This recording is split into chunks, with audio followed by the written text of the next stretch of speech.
La cultura andina. Ustedes saben que la arqueología, ¿cómo trabaja la arqueología? ¿Qué noción tienen ustedes que son biólogos de cómo trabaja la arqueología? A ver, díganme ustedes. ¿Cómo piensan ustedes y cómo reconstruyen, cómo imaginan que estudia la arqueología? A ver, hablen, porque no quiero hablar yo solo. Quiero hablar yo solo. ¿Cómo?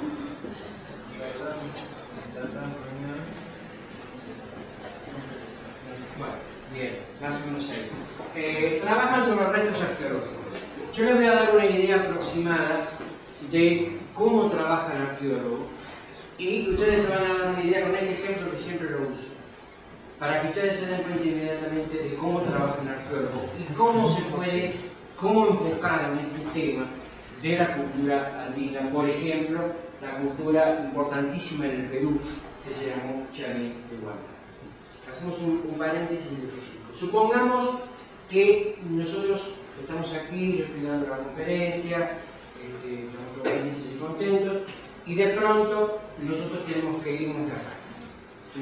Tenemos que irnos todos. Y este salón que cumple una determinada función, queda cerrado.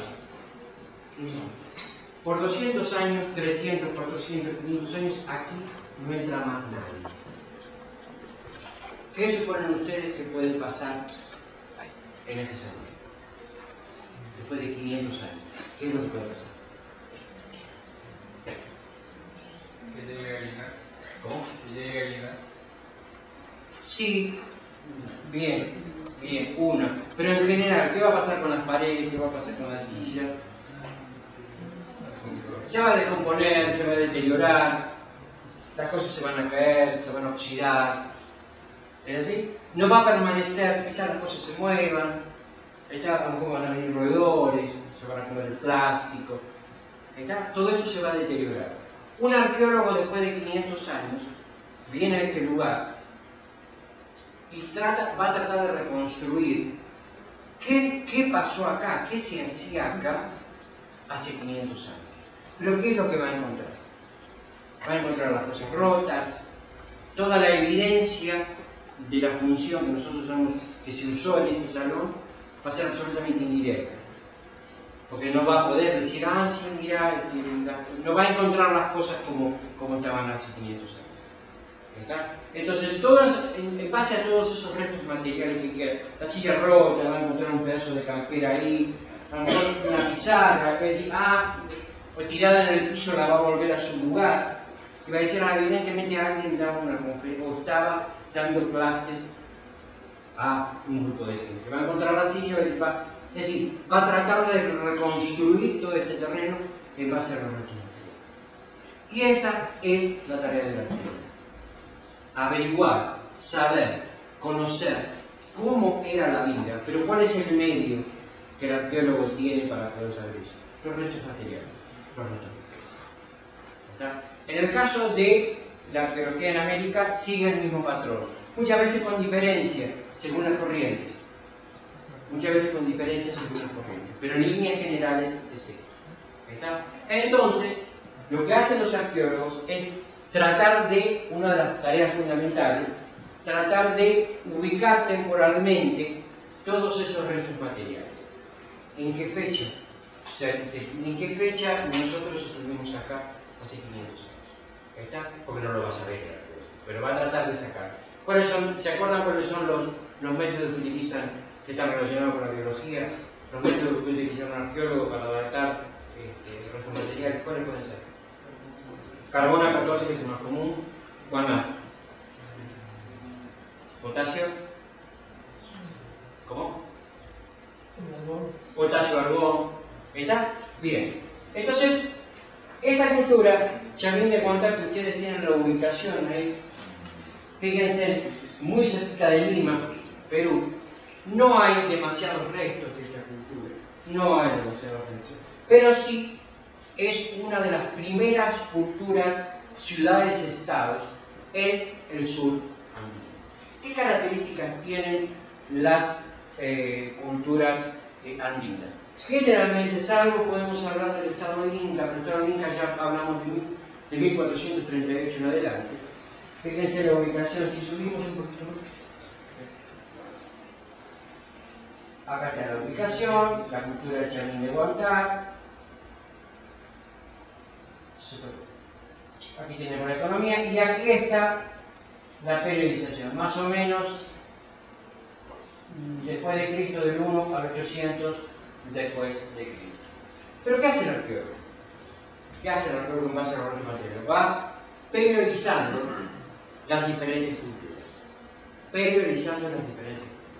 Entonces reconstruye a través de esa periodización cómo se vivía en esa época. Tenemos la economía de la cultura de Chamín de Huantar, que es agromarítima, agropastoril, fundamental para las ciudades-estado del surandino. Ustedes saben que a diferencia de Mesoamérica, en el surandino, ¿qué dos camélidos? Son 4, pero los 2 principales. ¿Qué 2 camélidos son? La llama y el guanaco. ¿Está? La llama en el surandino llegó a ser domesticada. En cambio el guanaco no.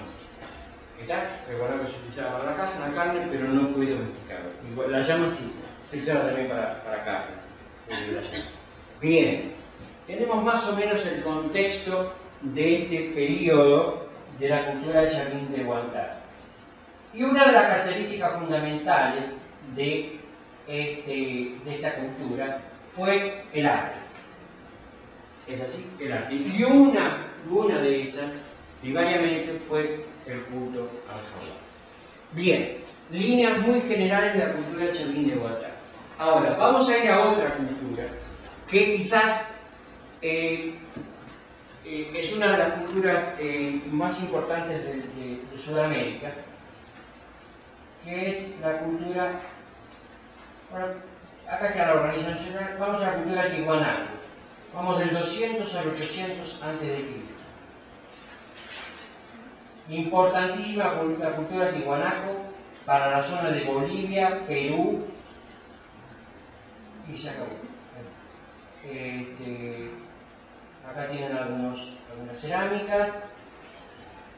Quiero mostrarles la ubicación de la cultura tihuanaco.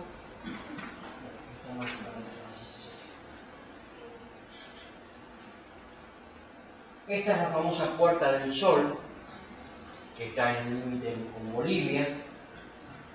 Fíjense la arquitectura. Aquí la tienen, la Puerta del Sol, justo en el preciso momento. Y aquí la tienen, la cultura del mundo. Fíjense. De Colombia, Ecuador, Brasil, Lima, y aquí está la cultura del mundo. ¿Está? La cultura tihuanaco fue una cultura importantísima porque no solamente influyó hacia el norte de Sudamérica, sino a las culturas del noroeste argentino, que eso es donde yo quiero. Bien, más o menos ubíquense dónde estamos en Sudamérica, entre Lima, Perú y el noroeste argentino. Aquí floreció de una manera muy fuerte, el culto al jaguar. Bien. Ahora, la pregunta mía, porque podríamos estar muchos días incluso viendo diferentes iconografías del jaguar en el surandino. Pero el punto es no solamente ver, sino también comprender qué significa, o por lo menos para nosotros,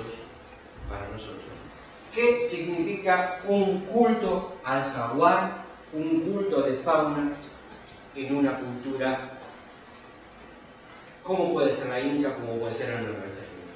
Me gustaría conocer la opinión de ustedes. ¿Qué significa? El jaguar en este momento, ustedes son biólogos, lo saben mejor que yo, el jaguar está desapareciendo en toda América. Creo que en Argentina el último dato es de la provincia de Salta y creo que quedan 10. Y algunos que otros sueltos, pero no prácticamente en el sitio. Hasta 1870 el jaguar llegaba hasta prácticamente la provincia de Buenos Aires, la zona justamente del litoral, que es la zona del Tigre. justamente por el jaguar. Hasta 1870, 1890 aproximadamente. A medida que fue pasando el tiempo, fue retrocediendo, y en este momento quedan ejemplares solamente. El último dato son, la verdad, yo les dije un poquito más, pero el último dato en realidad concreto son 5 en la provincia de Salta, en un parque. Pero después puede ser que haya sueltos, pero hay muy poquitos. Prácticamente está desaparecido del norte. Ahí sí hay datos que se han visto en el Chaco, que se han visto en algunos en Catamarca y muchos en Misiones. Pero en realidad, concretamente, son muy pocos los que quedan, los jaguares que quedan por lo menos en Argentina. En Brasil creo que hay más, porque hay más protección. Pero lo que es el noroeste argentino, el litoral argentino, quedan muy pocos.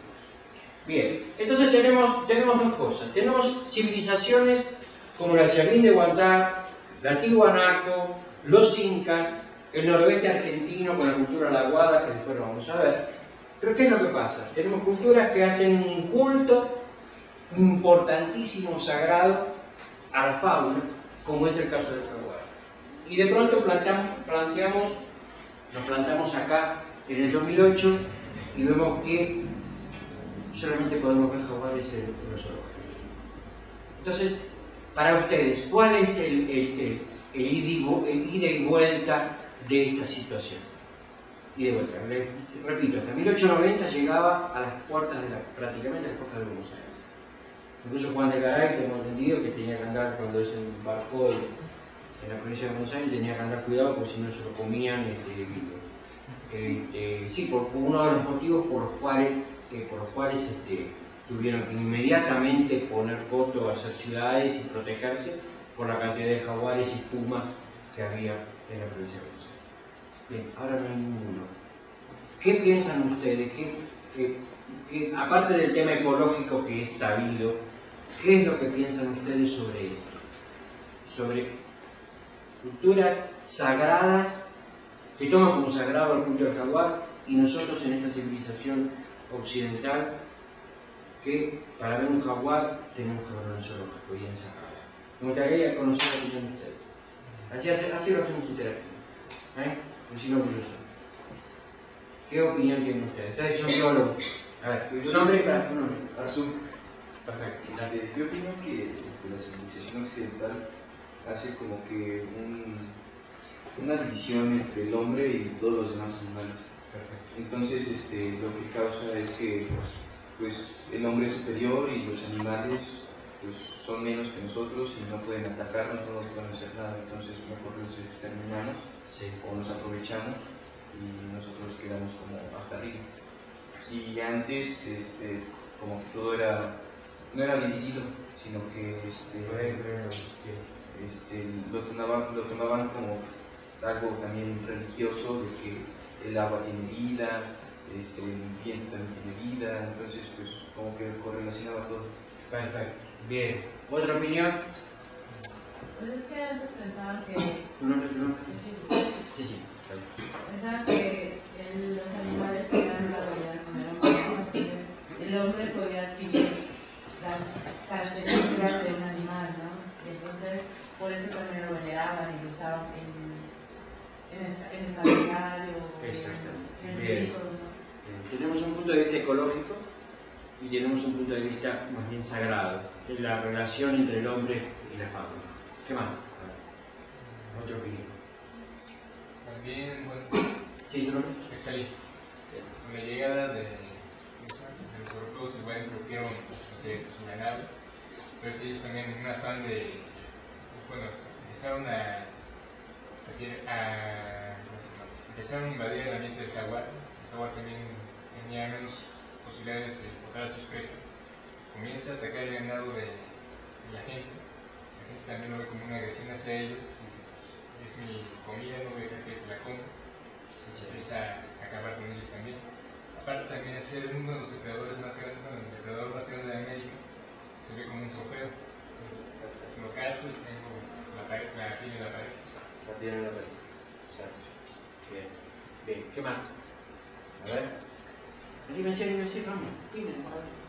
Bueno, pero también ecológicamente un jaguar necesita muchas hectáreas para poderse reproducir y entonces al crecer las ciudades, una mancha urbana más grande, pues Sí.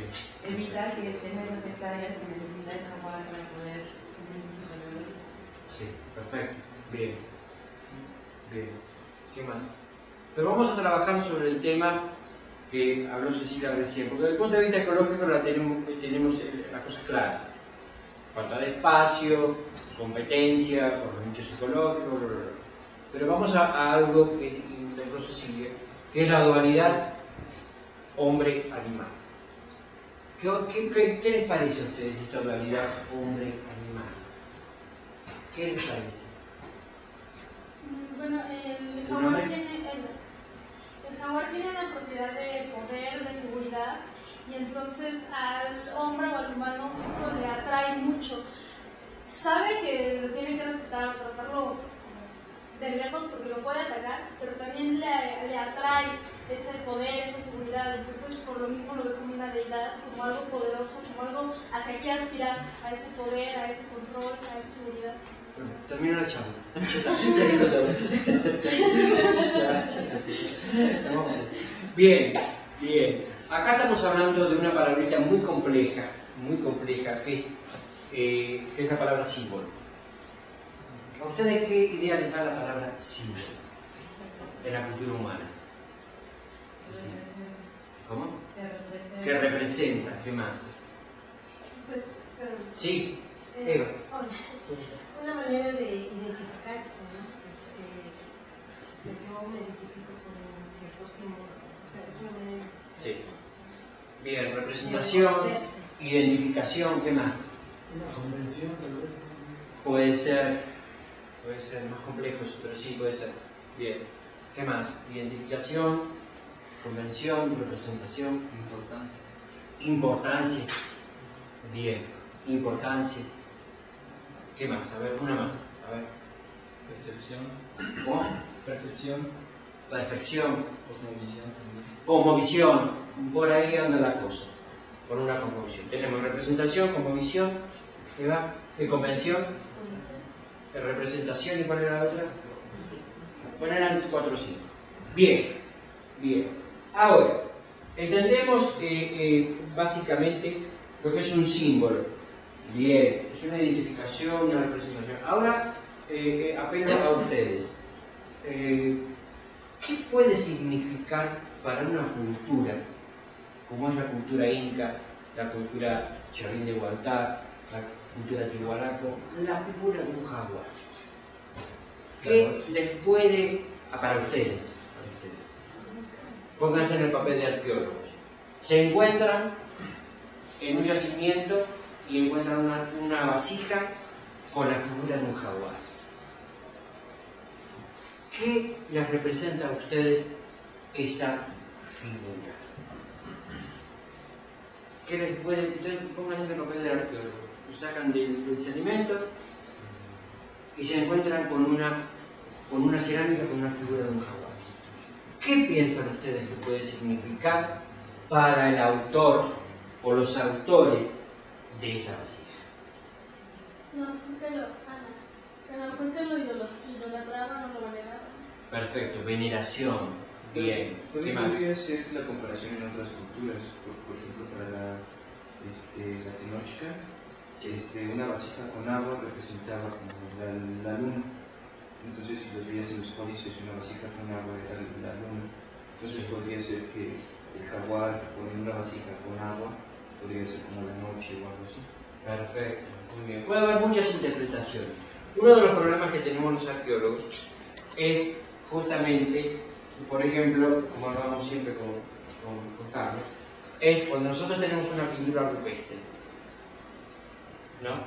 Es decir, ¿qué hemos perdido de la pintura rupestre? ¿Qué hemos perdido?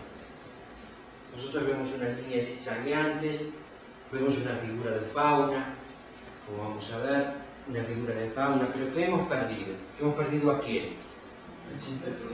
El contexto lo podemos reproducir a través del registro arqueológico. pero que hemos perdido a través de una pintura rupestre. Hemos perdido el autor, hemos perdido lo que se llama la memoria étnica. ¿Quién lo hizo y por qué lo hizo? En el caso de la pintura rupestre. En el caso de una cultura como Inca, donde el registro arqueológico es mucho más amplio y más denso, entonces la reconstrucción arqueológica puede ser, como se dice y como se está haciendo, puede dar una idea más aproximada de cómo se vivía en ese momento. ¿Está? Pero seguimos con el mismo tema. Nosotros nos encontramos con una cerámica, podemos ubicar el contexto, pero ¿qué es lo que pasa con la figura? ¿Qué es lo que pasa con la figura simbólica acerca del animal? Piensen una cosa, les adelanto para así, porque generalmente cuando, especialmente la arqueología evolucionista o la arqueología más biológica, lo que trata de buscar es, por ejemplo, en un grupo cazador-recolector, es su dieta alimentaria, cuál era el espacio geográfico, cómo se movían, qué animales cazaban, cuál es el peso de los animales que cazaban. Un guanaco pesa 70 kilos. Bueno, 70 kilos, ¿cuántas personas pueden comer en un periodo de tiempo determinado de un guanaco? ¿Está? Temas muy concretos y muy puntuales de una arqueología evolucionista. Bien, pero ¿qué es lo que pasa cuando nos encontramos con estos estados, estas ciudades-estado como son el Tiwanaku, la Chalina Guantá, o la Inca, o la Aguada en el noroeste argentino? ¿Qué es lo que pasa? ¿Qué es lo que pasa con el jaguar? Y acá es la diferencia que yo quiero ver de una cosa a otra. Un guanaco se come, cuántas personas pueden comerlo, cuánta grasa tiene, cuál es el peso, qué se aprovecha del animal, la cabeza no, los cuartos traseros, los cuartos delanteros, la cabeza no, cuánto pesa menos, con la cabeza pesa menos, bueno, cuántos comen. ¿Pero qué pasa con el jaguar? Acá pegamos un salto muy grande de visión con respecto a la tarea del hombre en este bendito mundo que vivimos. ¿Cuál es la diferencia fundamental entre un guanaco que un cazador-recolector, por ejemplo en Patagonia, tiene que recorrer bastante para encontrar un guanaco? Otro tiempo, el tiempo de esfuerzo. ¿Pero qué pasa con el jaguar? Pues, bueno, A ver. no sé, pienso, a veces, en cuestión de la piel, o sea, la piel... Sí, pero no seamos tan... Sí, no, bárbaro, pero no seamos tan sí, eso sí, bien, pero vayamos a otro punto, más profundo todavía, más que la dieta alimentaria, más que lo que se podía comer, por ejemplo, en un guanaco. ¿Qué es lo que pasa con eso? Bueno, yo veo, yo como cazador puedo ir a cazar el guanaco, pero mientras tanto, mientras que yo estoy cazando, puede llegar un jaguar en mi casa. Sí, seguro, eso seguro. Pero vamos a otro punto, vamos a otro peldaño más fuerte y más comprometido y quizás más profundo, que simplemente, que no deja de ser profundo, por supuesto, pero más profundo que una dieta alimentaria. ¿Se pierde la cultura? ¿Cómo? Se pierde la cultura, o sea, se pierde... ¿Se come el jaguar? Ahí está el punto.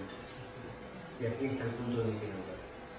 Fíjense que de pronto estas culturas entran a venerar un animal que no es producto alimenticio. No es producto. Entonces, ¿qué es? No es producto alimenticio. Lo asocia con la guerra. Muy bien, con la guerra. Eso es un tema que en el librito de Marvin Harris, Caníbales y Reyes, trata justamente el tema que vos estás hablando. El tema de la guerra, el tema de las ciudades-estado. Bien, como anécdota. ¿Es el cazador también, Luis? ¿Cómo? El cazador. Es el cazador. ¿Qué puede representar un jaguar? La muerte. La muerte. ¿Qué más? ¿Cómo? Muy inesperado. Lo inesperado. Nunca lo había pensado eso, sí. Sí, porque los felinos son muy inesperados. No sabes nunca dónde están atrás tuyo. Yo convivo con 2 gatos. Y los observo todos los días y realmente son absolutamente inesperados. Sí, no sabes cuándo no te van a dañar o cuando, si están atrás tuyo mirándote. Sí, ¿qué más? ¿Qué más? Fuerza. Fuerza. ¿Qué más? Lo oculto. ¿Cómo? Lo oculto. Lo oculto. Muy bien. ¿Qué más? La noche. La noche. Bien. Bien. Entonces, nosotros de esta manera podemos sacar miles de formas de pensar y puntos de vista acerca de lo que puede representar un jaguar para una cultura. Fíjense qué importante que debe haber sido para actualmente todavía hay cultos en América, en Surandino, que todavía le rinden, a pesar de que el jaguar casi no está, todavía le rinden culto diariamente. Incluso me comentaban, yo trabajo en antropología religiosa, cuando estaba en Buenos Aires una vez, me dijeron justamente que todavía aquí en México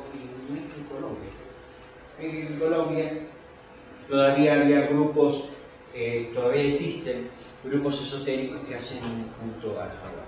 Es un culto esotérico muy cerrado y bastante sangriento, pero están, que le llaman el culto al jaguar porque justamente tienen como deidad esta figura. ¿Está? Entonces más o menos con esto nos ubicamos, porque yo lo que quiero de esta ponencia es que, más que darles datos, los datos ustedes los pueden conseguir, como yo los conseguí en internet y en otros libros, el punto es, lo que yo les quiero enseñar, más que ustedes son biólogos, es más que mirar, es ver y observar. ¿Está? Cuando ustedes se enfrentan con una figura como es la figura del jaguar, traten de entender la estratigrafía que hay detrás de la imagen. Porque ver la imagen, puedo decir si es linda, me gusta, no me gusta, tiene ciertas características, tiene muchas veces las figuras, como vamos a ver ahora, tienen una simetría muy particular, pero lo que me interesa es que ustedes aprendan, aunque sea un poquito en esta hora, es ver una imagen y ver y darse cuenta de la profundidad que puede tener una simple imagen, y más cuando la podemos ubicar contextualmente en la fecha, en la cultura, que es a diferencia de lo que nos ocurre con los cazadores recolectores. Cuando hablamos de una cultura, ustedes saben que los arqueólogos evolucionistas darwinistas no son muy proclives a hablar de culturas. En realidad la cultura, cuando nosotros los arqueólogos ponemos cultura, estamos haciendo así una periodización y una cronología, estamos reconstruyendo el pasado. ¿Está? Entonces ponemos la cultura Huayna, la cultura Yaví, la cultura Inca. Y en realidad la cultura es absolutamente dinámica. ¿Está? No es que terminó una y empezó la otra. ¿Me entienden? La cultura es absolutamente dinámica. La figura del jaguar, evidentemente, también, desde Chavín hasta la caída de los incas, debe haber cambiado de figura, debe haber sido absolutamente diferente. ¿Me entienden? La cultura es dinámica, la cultura no es una cosa, no es una lápida que cae así, ¡pum! Y cayó y ahí. Por eso los arqueólogos evolucionistas, de manera acertada, darwinistas, les gusta más hablar de adaptación, de oportunidades. Se ubica más para los cazadores recolectores, pero es posible, como se trabajó en el noroeste argentino, ubicarlos para culturas como son los indios, ¿no? Adaptación, oportunidades que brinda el medio ambiente. ¿Está? Bien. Ahora vamos a ir a una figurita que vayamos de Tiwanaku, una cultura importantísima.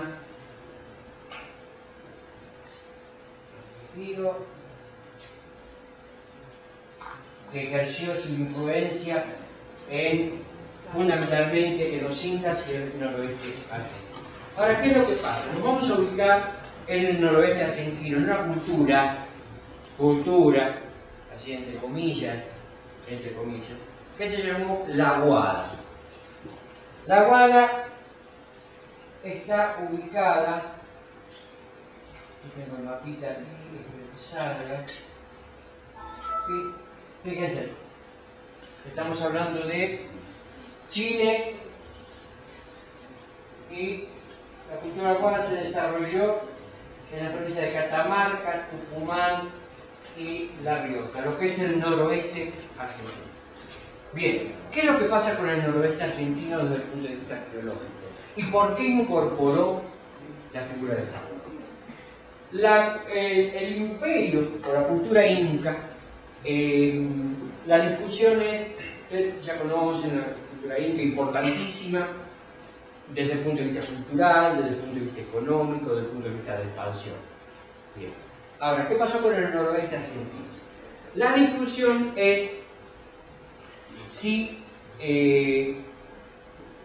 cuando pasamos de Bolivia hacia Argentina, si realmente el imperio inca influyó de una manera cultural al noroeste argentino, o si realmente el noroeste argentino fue una posesión de los incas.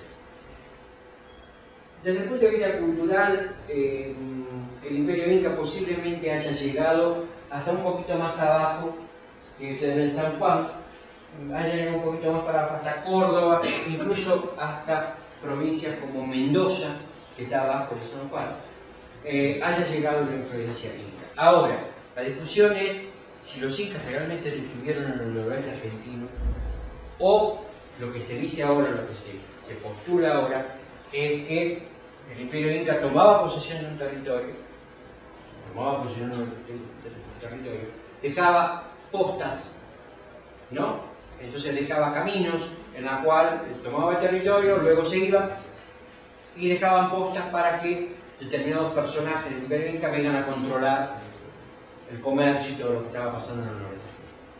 ¿Está? Entonces, eso es una gran discusión, porque de una u otra manera el noroeste argentino recibió, sí, la influencia incaica. El problema que se discute es cómo, ¿no? Lo que se postula ahora, les repito, es que hayan dejado postas, eso se ve en Jujuy, creo que es, Jujuy, que han dejado especies de tambos muy grandes y territorios muy grandes en la cual determinados personajes incas iban y venían controlando el noroeste. ¿Está? Bien, pero de una u otra manera, el jaguar también es una veneración importantísima del noroeste argentino. Amplísima, muy amplia. Pero yo les quiero mostrar una figura de la cultura aguada, que esta cultura es una de las más antiguas y está en el periodo medio. Fíjense la fecha, entre el cuarto y décimo antes de Cristo.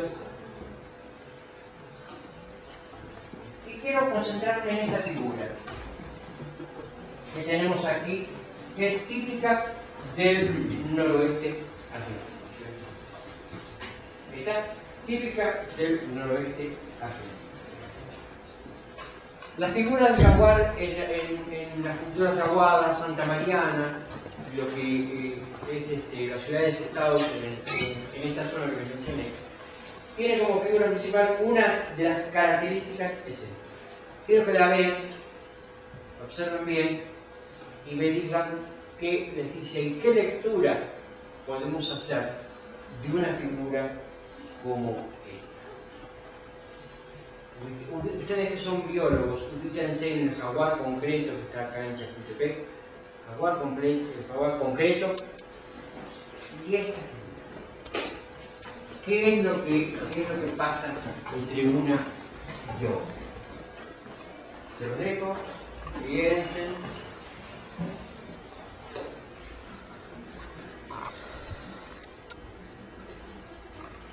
Piensen.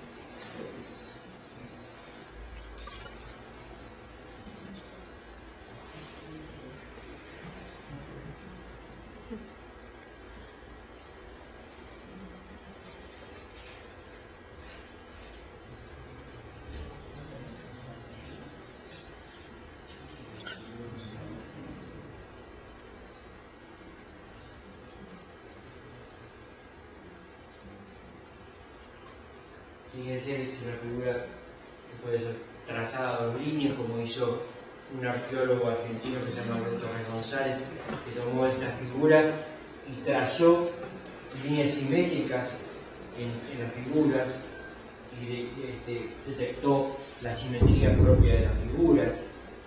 Pero hay un hecho más evidente, y quiero que lo saquen ustedes. Imagínense paseando por el zoológico de Chapultepec, el jaguar en su celda, en su lugar, y esto. ¿Qué es lo que pasa? Sí, no, eso es muy evidente, pero hay otra cosa mucho más profunda, quiero que lo sepan. Olvídense de lo concreto, olvídense de la vida chica. Piensen en lo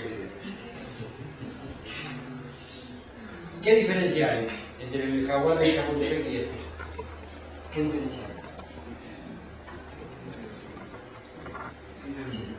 Básico. ¿Qué diferencia hay?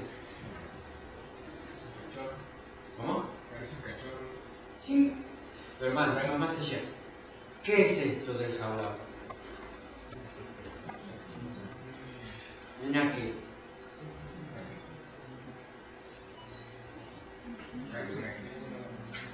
Sí, puede ser. Pero es evidente, chicos. ¿Por qué diferenciar?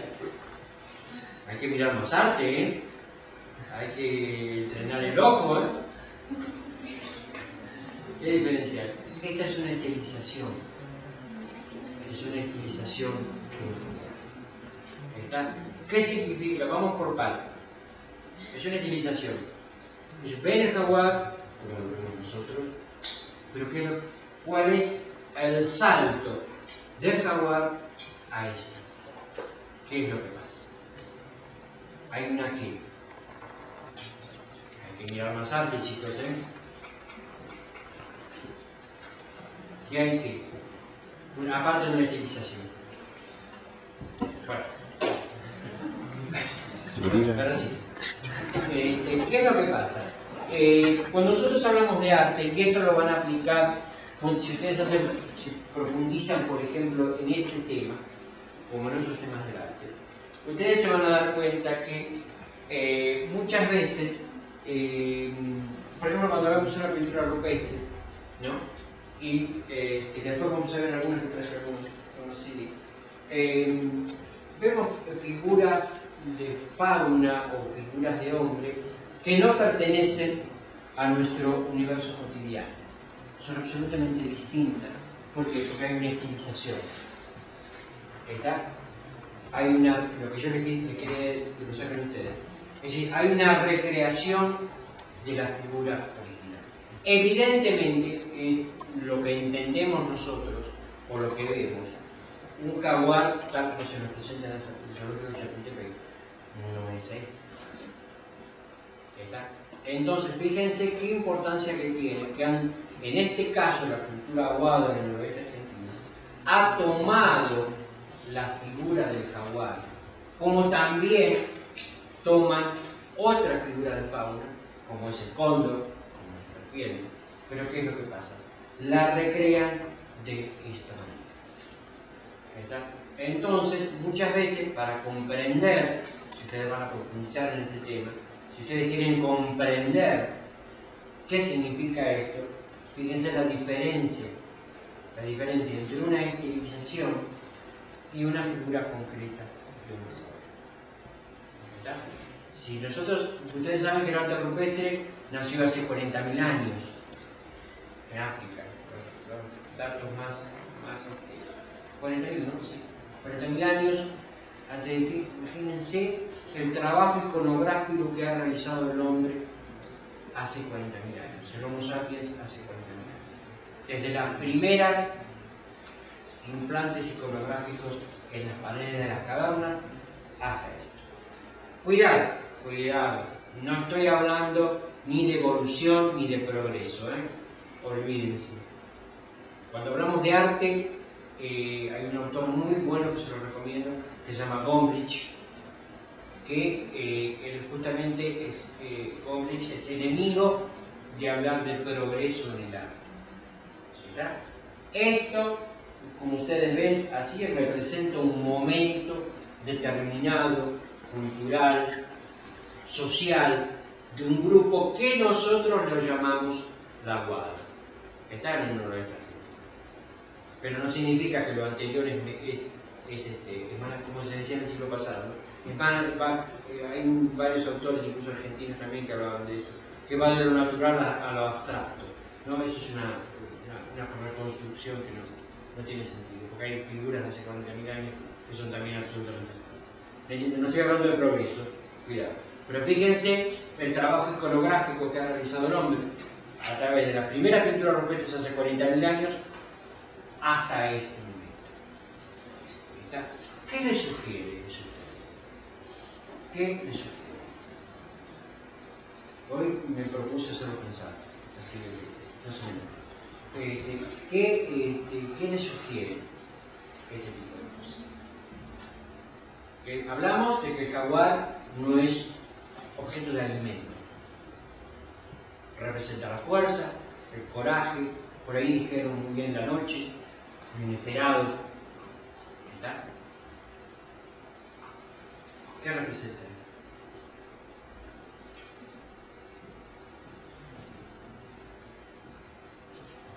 Y hablando, para hacer descansar un poquito, una vez hablando de lo inesperado de los felinos, una vez estaba en la provincia de Neuquén y estaba en una estancia que se llama Peña y Cholo, y yo estaba conversando con la dueña en un silencio sepulcral, que saben lo que es la Patagonia Argentina, en un silencio sepulcral, y estaba conversando en una tranquera con la dueña, y la dueña yo estaba de espaldas, y de espaldas al camino. Entonces, charlando, yo tenía enfrente la dueña de la estancia, y esta señora me dice: no, mire, lo que pasa es que acá todavía nosotros tenemos que tener cuidado con las ovejas, porque hay pumas, ¿no? ¿Pumas? ¿Por acá todavía? Me dice: sí, todavía hay, y tenemos que tener cuidado, porque el puma lo que tiene la característica es que cuando agarran un hato de ovejas o de cabritos, quizás mata a 10, cuando le enseñan a las crías, mata a 10, pero se lleva a uno. Las otras 9 quedan ahí heridas en los corrales. Entonces me estaba conversando y me dice: digo, qué raro, porque yo había escuché muy pocas veces, le digo, que haya boesteros que me hablen de pumas. Sí, incluso si usted se da vuelta, no tiene a 20 metros. En mi vuelta estaba cruzado un puma con su cría. ¿Se imaginan? Yo la primera vez que lo veía. El susto, ni se escucha, ni se ve. Es un poco lo que habían dicho por ahí, ¿no? La noche, lo inesperado. Eso, por supuesto, a 20 metros, ni nos miró.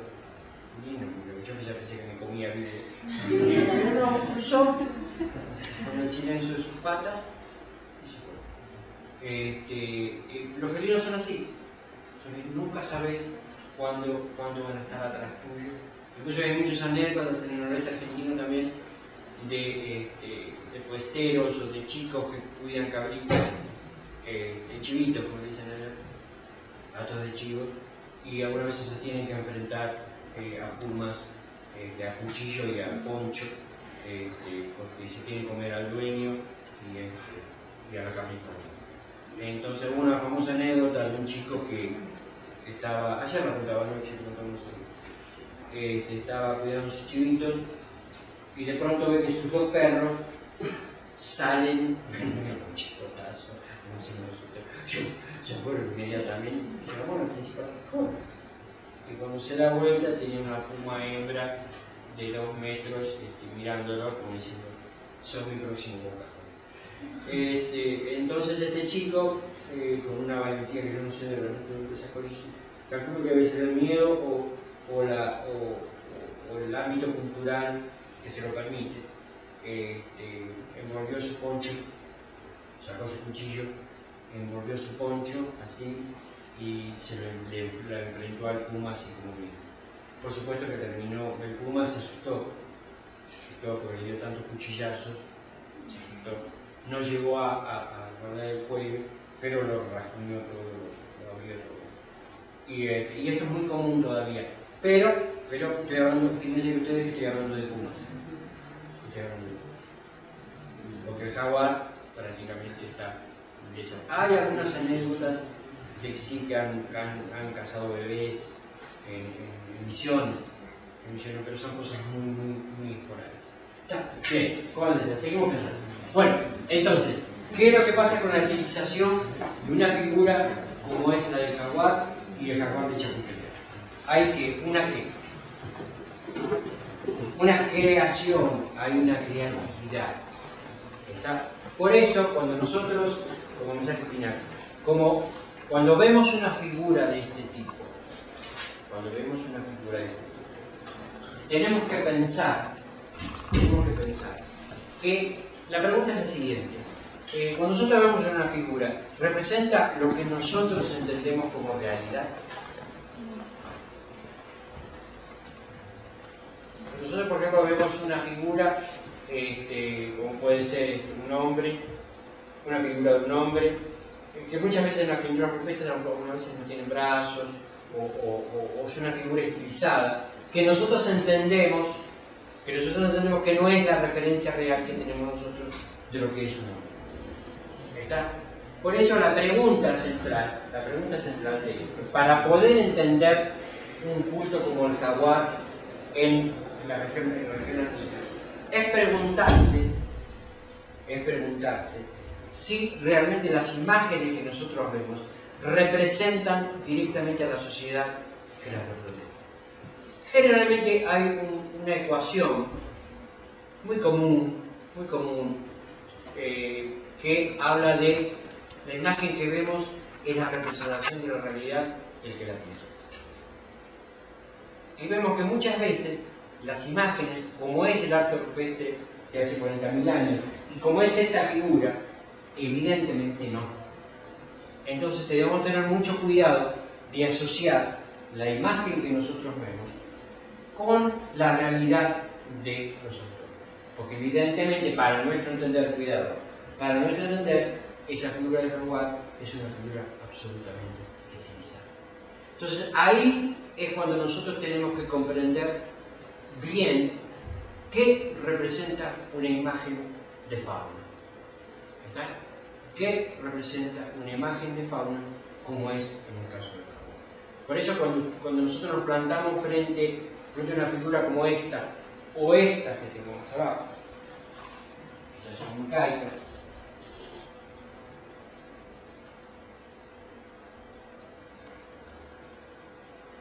estas se las traje para poner estas dos figuras. ¿Qué es lo que pasa?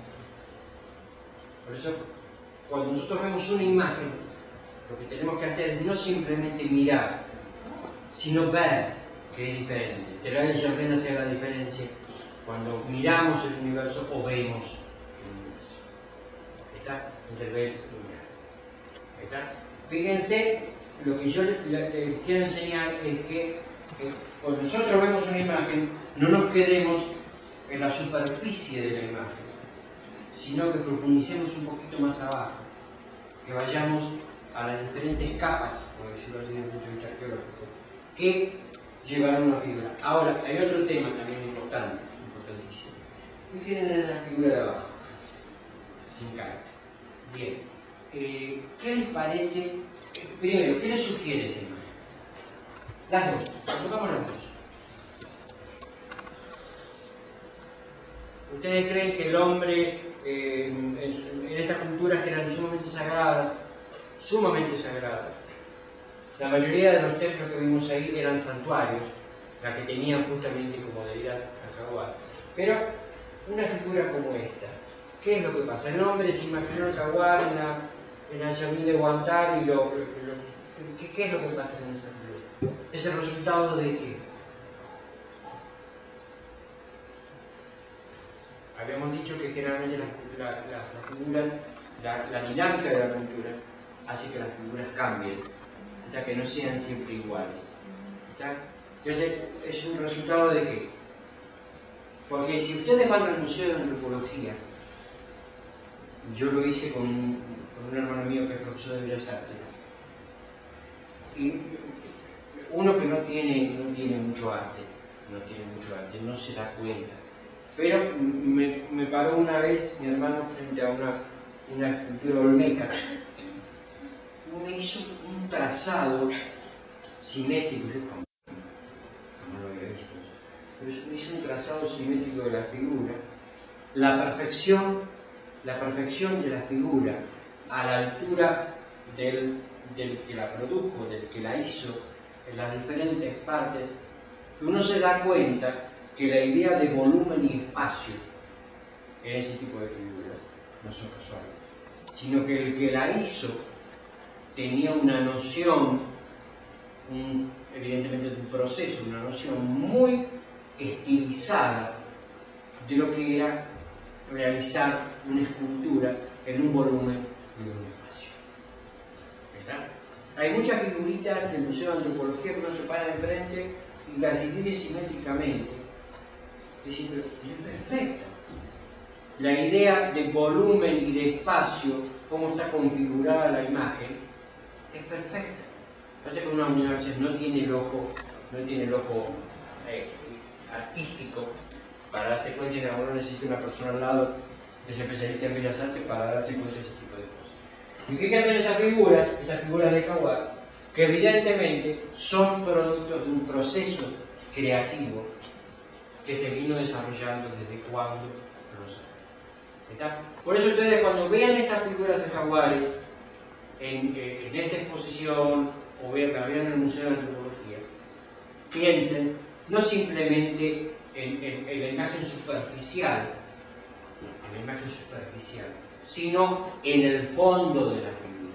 Ahí es cuando uno puede comprender desde el punto de vista simbólico, desde el punto de vista histórico, desde el punto de vista artístico, cuál es realmente podríamos decir, en términos filosóficos, si me lo permiten, el peso ontológico de la figura. Porque estas figuras, así como la ven, podemos decir, uy, sí, pero ¿cuál es el peso estratigráfico de una figura como esta? Y ustedes lo dijeron aquí, de una u otra manera, dijeron la noche, lo inesperado, la fuerza, el coraje. Evidentemente el hombre andino encontró, en síntesis, en el jaguar una figura simbólica para poder representar su propia vida. ¿Está? O los deseos, o los proyectos de su propia vida. Ustedes saben que en cada imagen que nosotros vemos o que nosotros creamos, en cada imagen que nosotros creamos, también está nuestro proyecto de vida o nuestros deseos. ¿Verdad? En el caso del jaguar, en toda América, porque hoy hablamos un poquito del sur andino, pero hablamos desde Mesoamérica hasta Tierra del Fuego, hasta aproximadamente hasta Mendoza en Argentina. Fíjense que el territorio, hagan esta ecuación, fíjense en el territorio, desde Mesoamérica hasta Mendoza, más o menos a la altura, a la mitad de Argentina. Fíjense en el territorio, hagan una ecuación. Territorio, espacio y la cultura del jaguar en todo el mundo. Fíjense el peso sagrado que tiene esta figura en todo. Ahora, la pregunta es, porque arqueológicamente podemos decir muchas cosas, podemos encontrar esta figura, pero el tema es qué representaban simbólicamente la figura del jaguar. Se los dejo como punto de pensamiento, porque esto realmente no es, esta como otras tantas figuras, no es simplemente para ver y conocer y decir, sí, no. Yo creo que lo importante de todo esto es profundizar en la figura misma, para ver, para tratar de entender qué representaba para ellos y qué puede representar para nosotros. ¿Está? Hablamos de ecología, hablamos de lo que había dicho Cecilia. Fíjense qué importante que es que nosotros con una figurita como esta, así, las cosas que podemos sacar acerca de Dios. ¿Está? Desde el punto de vista teológico, desde el punto de vista filosófico y fundamentalmente desde el punto de vista religioso. Lamentablemente, aunque la religión ha resurgido de nuevo con mucha fuerza en América a partir de los 80 y 90, muchas de lo que eran las figuras sagradas, por supuesto, se han perdido y han quedado en el olvido. De todas maneras, todavía este resto de religión que nos queda en esta civilización occidental, todavía nos permite apreciar y entender qué significaba desde el punto de vista sagrado una figura como la que lamentablemente, fíjense, y a eso iba, fíjense la paradoja de tener que ver las figuras, estas figuras en los museos y los jaguares en los zoológicos. Se los dejo como pensamiento para ver el hiato que hay entre una cosa y otra. La bibliografía sobre este tema es amplísima, es muy amplia, podemos estar una semana entera solamente con esto. Es muy amplia. Acá en la Facultad de Antropología hay muchísimo material sobre este tema. Ustedes son biólogos, pueden rastrear el tema del jaguar, como les digo, desde Chavín hasta no sé. ¿Está? Pero lo que quiero hacer hincapié son dos cosas sencillas. Primero, la importancia de la figura sagrada.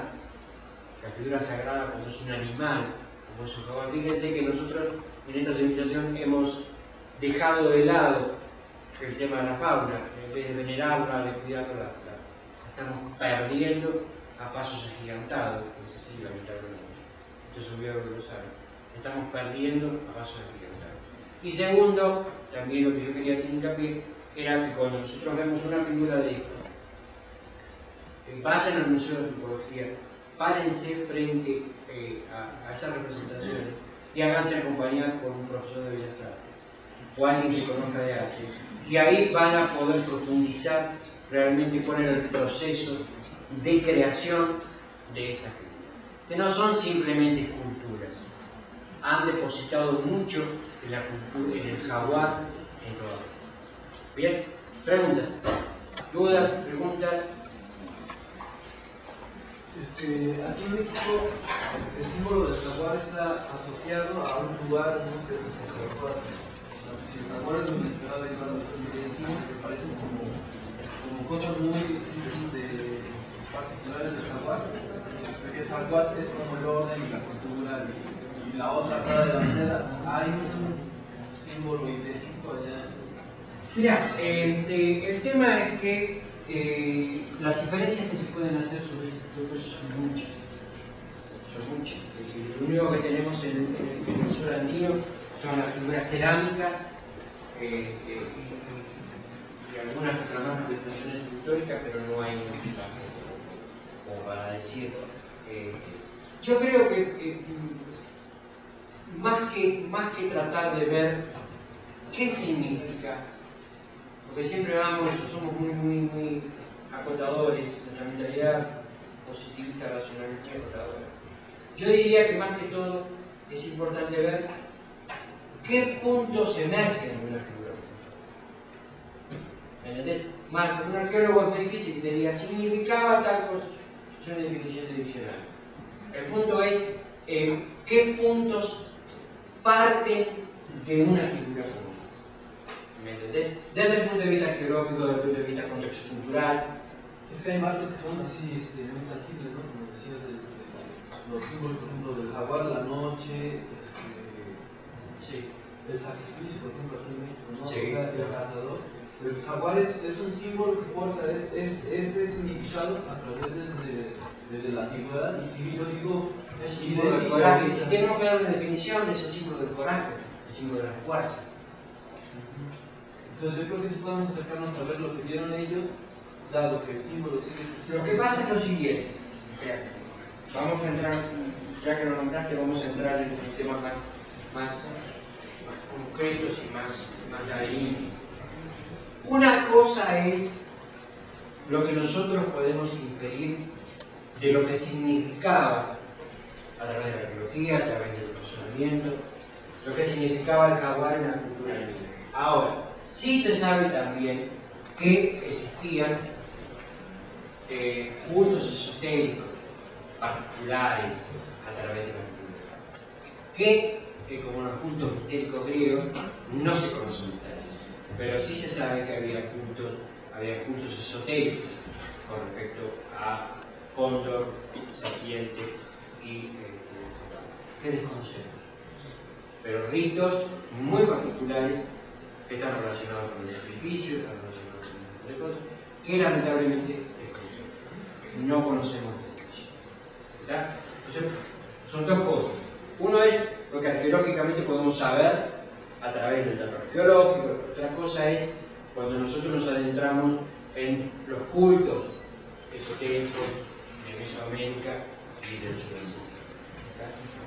Ese es el problema, que no desconocemos. Sabemos que los incas tenían cultos esotéricos muy particulares, pero los joyas en el norte argentino no pronuncian palabras, entonces no hay manera de... Sí. Sí. Las representaciones de jaguar en cerámicas, tallados, por lo que sea, en cuanto a la cultura conservadora, ¿es considerado como arte sacro, por decirlo? ¿Esa es una ¿Considerado como arte sacro o hay una aplicación? Mira, el peligro de todo este tipo de definiciones es llevar nuestros conceptos de arte burgueses a trasladarnos a este tipo de figuras. ¿Me entendés? Hay un peligro, porque nosotros denominamos arte sacro porque hacemos una división tajante entre el arte... Sí, porque, bueno, a mi forma de ver las cosas, por ejemplo, estas representaciones no fueron hechas para hacer un análisis artístico. Bien. Esa es una buena inferencia. Bien. Por eso, no sé, estas representaciones si fueron hechas pues para, no sé, con otro fin, ¿no? Claro. Mira, hay un ejemplo básico que yo voy a dar, que lo da, hablando de la cultura peruana, un arqueólogo argentino que se llama Rodolfo Burbush. Y él decía lo siguiente, yo siempre me quedé pensando en esta discusión. Para el Inca, la calle, y esto responde un poco a tu pregunta, para el Inca, la calle era sagrada. No había una diferencia como hacemos nosotros entre nuestra casa y la calle. Para nosotros la calle, ¿qué es? Lo perdido, lo sucio, lo atrás, lo sucio, es lo anónimo. Está en la calle, no pertenece a nadie. En cambio para el Inca, la calle, cada esquina había un templo o una figura sagrada. Entonces vos lo que tenés que pensar es qué papel jugaba lo sacro en una cultura bolchavín o tihuana. Es decir, podemos decir, me atrevo a decir, que quizás los incas vivían lo sagrado de una manera absolutamente diferente a la nuestra. Por eso el jaguar, nosotros hablamos de veneración. Evidentemente el jaguar era una figura sacra, evidentemente. Pero vos fijate que hasta en las vasijas existía esa figura. Es decir, pensar que el jaguar estaba incorporado a la cultura. Nosotros, después de Descartes, dividimos todo, sectorizamos todo, decimos religión, arte, ciencia. Evidentemente, quizás para un Inca, esos tres elementos estén unidos en un mismo haz. Por eso para el Inca la calle es sagrada, para nosotros no, para nosotros lo último está en la calle. ¿Me entendés para la diferencia de una cosa y otra? Quizás los tres estén unidos, evidentemente estaban unidos. Religión y arte estaban unidos, no estamos separados. Hoy tenemos un arte secular, un arte no religioso, un arte secular. ¿Entendés? Sí. Preguntitas, aprovechen. No se cobra, no se cobra.